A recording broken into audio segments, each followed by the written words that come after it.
Hey, how's it going? Hey, this video is going to be the process I use for creating a opal all the way into its finished form from its rough form. And along with that, part of the reason why it's been so long is I didn't want to make this video because I have to admit that I made a mistake, an expensive mistake too. I'll tell you about it during the video. Well, let's not call it a mistake. Let's call it an expensive lesson. Anyways, I hope you enjoy the video. This is what this opal started out in rough form. I was really excited about this piece. It had lots of colors and it had a really nice thick color bar. So let's take a look of how it ended up.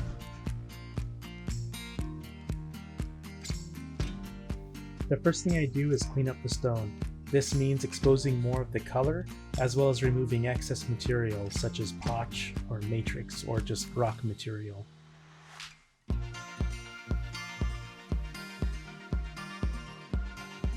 You start to see it take shape and expose more color pretty rapidly.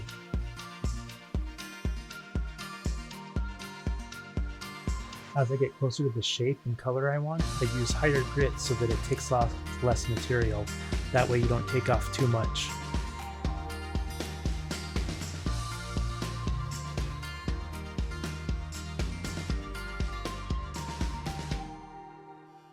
A lot of time is spent studying the stone so you get a good shape and you get the most color exposed. The process requires me to go up and down on the different grits until I'm ready to go on to the next step.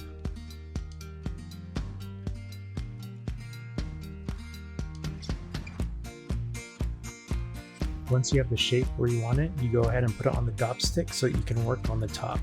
And the process is the same. You go up and down the grits, getting the shape the way you like it, and exposing the color.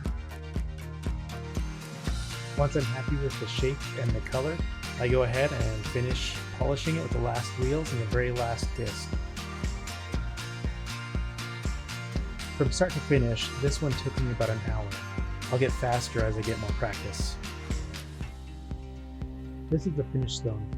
It's a pretty good stone. It's one of probably my brightest stones I've done yet. It has a really bright, broad green flash, and you can still see some blues and some other colors from different angles, but mostly green. The reason why this was an expensive lesson was that the stone in the rough form cost me more than I'll be able to sell the stone in its finished form.